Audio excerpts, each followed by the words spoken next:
একাদশ শ্রেণী সুপ্রিয় শিক্ষার্থীবৃন্দ, আশা করি তোমরা সবাই সুস্থ আছো এবং নিরাপদে আছো।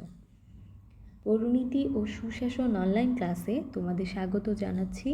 আমি সাকিনা আহমেদ, প্রভাষক, রাষ্ট্রবিজ্ঞান বিভাগ, কর্ণফুলী সরকারি কলেজ, কাপ্তাই, রাঙামাটি, পার্বত্য জেলা।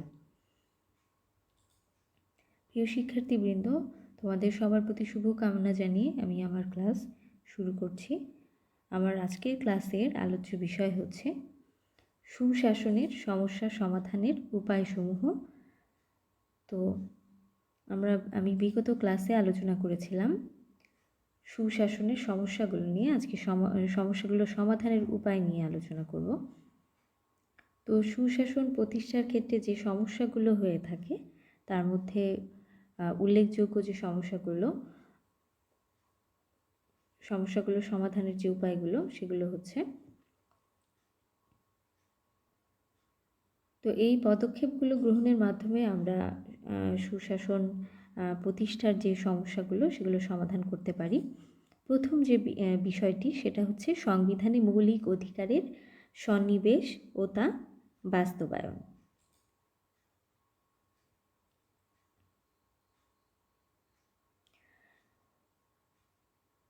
তো বাক স্বাধীনতা, ব্যক্তি স্বাধীনতা সহ সব ধরনের মৌলিক অধিকারগুলো সংবিধানে সংযুক্ত করতে হবে বা সন্নিবেশিত করতে হবে। শুধু তাই নয়, এগুলো যেন কেউ ব্যক্তি স্বার্থে বা ক্ষুদ্র কোনো দলীয় স্বার্থে বা ব্যক্তি স্বার্থ বা ক্ষুদ্র দলীয় স্বার্থ চরিতার্থ করার জন্য সেগুলোকে খর্ব করতে না পারে, সেজন্য কার্যকর ব্যবস্থা গ্রহণ করতে হবে। এরপরে আমাদের আরেকটা যে পয়েন্ট বা পদক্ষেপ সুশাসন প্রতিষ্ঠার সমস্যা সমাধানের, সেটা হচ্ছে 2, মিডিয়া ও প্রচার মাধ্যমের উপর সরকারি হস্তক্ষেপের অবসান। অধিকাংশ রাষ্ট্রেই অকারণে ও সম্পূর্ণ ক্ষুদ্র দলীয় স্বার্থে সরকার মিডিয়া ও প্রচার যন্ত্রের উপর নিয়ন্ত্রণ আরোপ করে থাকে। তো গণমাধ্যম হচ্ছে আসলে জনমতের একটা উল্লেখযোগ্য, জনমত গঠনের একটা উল্লেখযোগ্য বাহন। তো এই গণমাধ্যমকে যদি নিয়ন্ত্রণ করা হয় তাহলে কিন্তু সঠিকভাবে জনমত গড়ে উঠতে পারে না। তো ফলে সুষ্ঠু ও নিরপেক্ষ জনমত গঠনের সুযোগ নষ্ট হয়, বাক স্বাধীনতা ও ব্যক্তি স্বাধীনতা ক্ষুণ্ণ হয়, সরকার আরও স্বৈরাচারী হয়ে ওঠে। এজন্য গণমাধ্যম বা প্রচার যন্ত্রের উপর সরকারের একচেটিয়া নিয়ন্ত্রণ বন্ধ করতে হবে। এরপরে হচ্ছে আরেকটা আমাদের পদক্ষেপ হচ্ছে সহিংসতা দূর ও রাজনৈতিক স্থিতিশীলতা প্রতিষ্ঠা। রাজপথে সহিংস আন্দোলন করে, জ্বালাও পোড়াও নীতি অবলম্বন করে, অপ্রয়োজনীয় ও অনাকাঙ্ক্ষিত হরতাল সংস্কৃতি চালু রেখে রাজনৈতিক সমস্যার সমাধান খোঁজার কুঅভ্যাস বদলাতে হবে। জাতীয় সংসদে বসে এবং পারস্পরিক আলোচনার মাধ্যমে শান্তিপূর্ণ রাজনৈতিক উপায়ে রাজনৈতিক সমস্যার সমাধান খুঁজতে হবে। সরকারের বিরোধিতার জন্য হরতালের বিকল্প উপায় খুঁজে বের করতে হবে। নির্বাচিত সরকারকে নির্বাচনের মাধ্যমেই সরানোর আশ্রয় নিতে হবে। মনে রাখতে হবে যে রাজনৈতিক অস্থিতিশীলতা সুশাসনের অন্তরায়। এরপরে যে উপায় সেটা হচ্ছে জবাবদিহিতা বা দায়বদ্ধতার নীতি প্রতিষ্ঠা। রাষ্ট্র পরিচালক বা সরকার থেকে শুরু করে প্রশাসনের সব স্তরে জবাবদিহিতা বা দায়বদ্ধতার নীতি প্রতিষ্ঠা করতে হবে। লক্ষ্য অর্জনে কার কী দায়িত্ব এবং কোন সময়ের মধ্যে তা সম্পাদন করতে হবে, কার কাছে জবাবদিহি করতে হবে তা আগেই নির্ধারণ করতে হবে। শাসন বিভাগ বা মন্ত্রিসভাকে আইনসভার কাছে তাদের গৃহীত নীতি, সিদ্ধান্ত ও কাজের জন্য জবাবদিহি করতে হবে। তো জবাবদিহি করতে ব্যর্থ হলে আইনসভায় অনাস্থা এনে মন্ত্রিসভাকে ক্ষমতাচ্যুত করার ব্যবস্থা নিশ্চিত করতে হবে। প্রশাসনিক কর্মকর্তাদের ব্যর্থতার জন্য কী ব্যবস্থা নেওয়া যাবে সে কথাও পরিষ্কার করে উল্লেখ থাকতে হবে। এরপর 5 নম্বর পয়েন্ট হচ্ছে স্বচ্ছ প্রশাসন গড়ে তোলা। তো শাসন বা গভর্নেন্সের লক্ষ্য হবে স্পষ্ট, হীরকের মতো স্বচ্ছ।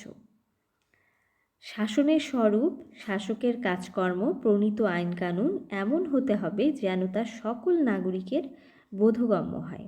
এগুলো যেন কেউ ক্ষুদ্র ব্যক্তি স্বার্থে বা দলীয় স্বার্থে ব্যবহার করতে না পারে, সে ব্যবস্থা থাকতে হবে। দুর্নীতি দূর করে স্বচ্ছ প্রশাসন গড়ে তুলতে হবে। 6 নম্বর যে পয়েন্ট, সেটা হচ্ছে নৈতিক মূল্যবোধ জাগ্রত করা। মানুষ সরকার এবং রাষ্ট্র প্রণীত আইন মেনে চলে শুধু শাস্তির ভয়ে,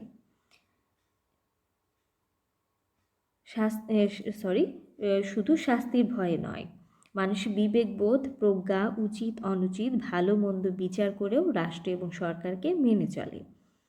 নৈতিক মূল্যবোধ সরকার এবং সরকারের প্রশাসন যন্ত্রের সাথে সংশ্লিষ্ট ব্যক্তিবর্গের সুকুমার বৃত্তিগুলোকে পরিশীলিত করে। নৈতিক মূল্যবোধে উদ্বুদ্ধ রাজনৈতিক কর্তৃপক্ষ ও আমলা প্রশাসকগণের আচরণ সীমা লঙ্ঘন করে না। তারা আইন অনুযায়ী, সংবিধান অনুযায়ী কাজ করেন। তারা সততার সাথে দায়িত্ব পালন করেন। তারা দুর্নীতিতে লিপ্ত হন না। এরপরের যে পয়েন্ট, সেটা হচ্ছে আইনের শাসন প্রতিষ্ঠা। আইনের শাসন বলতে আমরা বুঝি, আইনের শাসনের মূল 3টা বিষয়ের উপর আসলে আইনের শাসন রয়েছে, সেটা আমরা বলতে পারি। সেগুলো হচ্ছে 3টি বিষয়ের উপর নির্ভরশীল। সেই বিষয়গুলো হচ্ছে শাসকের ন্যায়পরায়ণ আচরণ, নিপীড়নমুক্ত স্বাধীন পরিবেশ ও আইনের শাসন প্রয়োগের উপযুক্ত পরিবেশ। আইন হতে হবে নির্দিষ্ট ও স্পষ্ট, যেন সহজেই তা বোঝা যায় এবং সবাই তা পালন করতে বা মেনে চলতে পারে। আইন কার্যকর করবে আদালত। কোনো ব্যক্তির ইচ্ছা অনুযায়ী বিচার কাজ চলবে না, তা চলবে আইনের আলোকে। পরবর্তী যে পয়েন্ট, সেটা হচ্ছে বিচার বিভাগের স্বাধীনতা ও নিরপেক্ষতা নিশ্চিতকরণ। বিচার বিভাগকে সরকারের 3টি বিভাগ, আইন, বিচার এবং শাসন বিভাগ। তো বিচার বিভাগকে অবশ্যই আইন এবং শাসন বিভাগ যাতে নিয়ন্ত্রণ করতে না পারে সেটা নিশ্চিত করতে হবে। আইন এবং শাসন বিভাগকে নিয়ন্ত্রণ মুক্ত রাখতে হবে বিচার।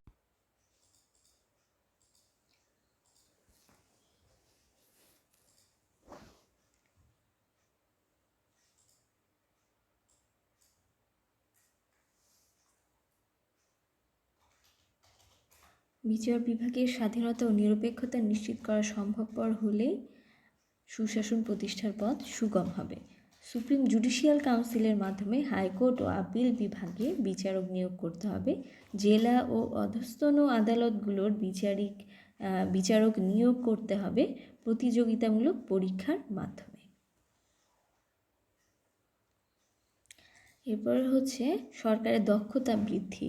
সরকারকে দক্ষ, দূরদর্শী ও কার্যকর ভূমিকা পালনে সক্ষম হতে হবে।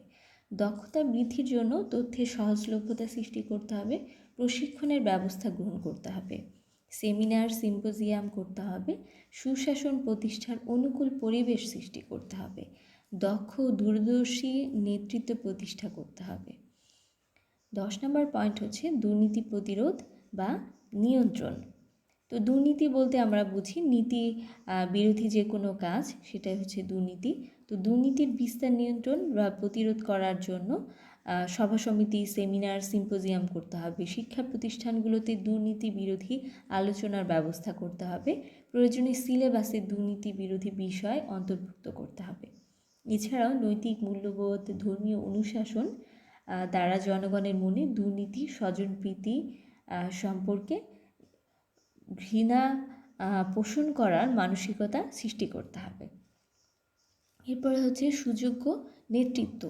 দক্ষ, সৎ, দূরদর্শী, অভিজ্ঞ, ন্যায়পরায়ণ, জনদরদী বা জনবান্ধব নেতৃত্ব প্রতিষ্ঠা করতে হবে। শিক্ষিত, সৎ ও প্রজ্ঞাবান নেতৃত্বের অভাবে একটি রাষ্ট্র কাঙ্ক্ষিত উন্নয়ন সাধন করতে পারে না। তো এই জন্যই সুযোগ্য নেতৃত্ব খুবই জরুরি সুশাসন প্রতিষ্ঠার জন্য। 12 নম্বর পয়েন্ট হচ্ছে সার্বভৌম ও কার্যকর আইনসভা। আইনসভার সার্বভৌমত্ব শুধু তত্ত্বকথায় যেন পর্যবসিত না হয় সেদিকে লক্ষ্য রাখতে হবে।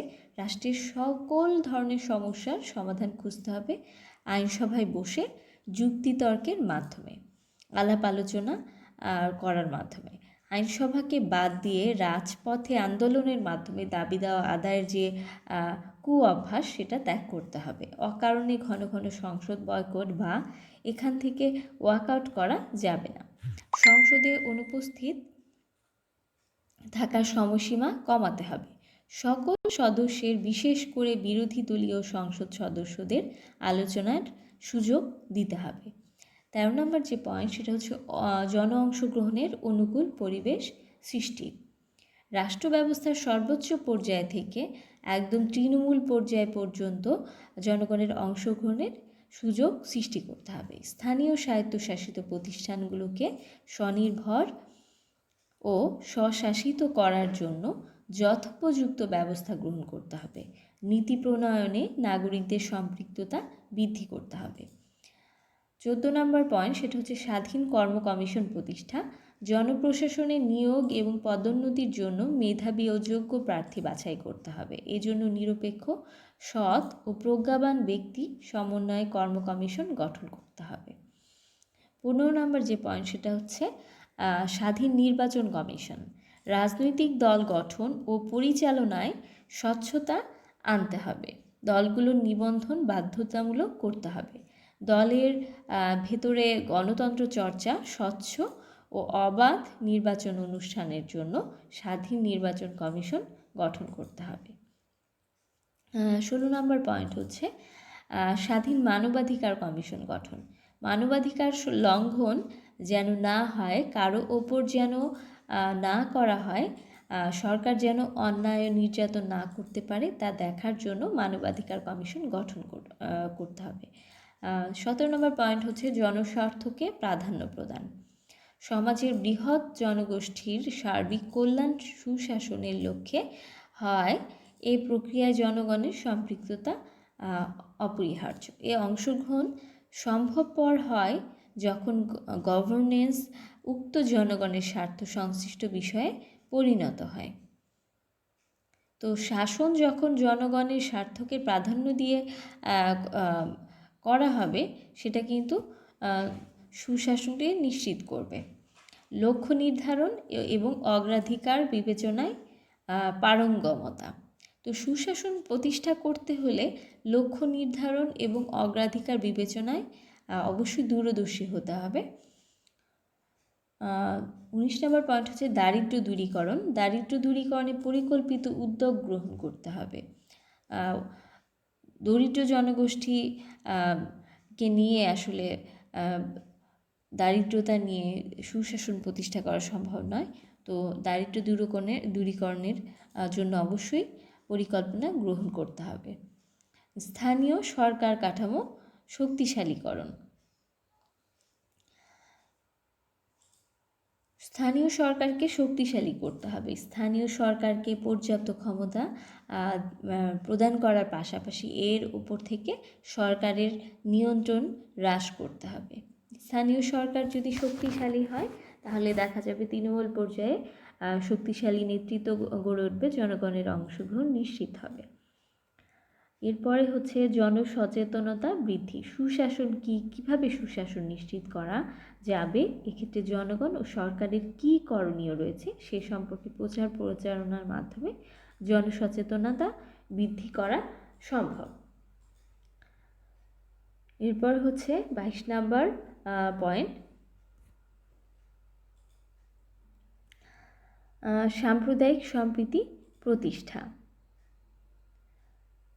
সাম্প্রদায়িক সম্প্রীতি বৃদ্ধি করতে হবে। এজন্য মৌলবাদী, জঙ্গি ও উগ্র সাম্প্রদায়িক গোষ্ঠীগুলোর তৎপরতা নস্যাৎ করে দিতে হবে। তো প্রিয় শিক্ষার্থীবৃন্দ, সবাই ভালো থাকবে, নিরাপদে থাকবে এই কামনা করে আমি আমার আজকের ক্লাস এখানে শেষ করছি। সবাইকে ধন্যবাদ। আর সবাই অনলাইন ক্লাসের সাথেই যুক্ত থাকবে। আর তোমাদের যদি কোনো রকম কোনো প্রশ্ন থাকে তাহলে আমার ক্লাসের নিচে তোমরা কমেন্ট করে যে কোনো ধরনের প্রশ্ন তোমরা করতে পারবে। সবার প্রতি শুভকামনা জানিয়ে আমি আমার ক্লাস এখানেই শেষ করছি।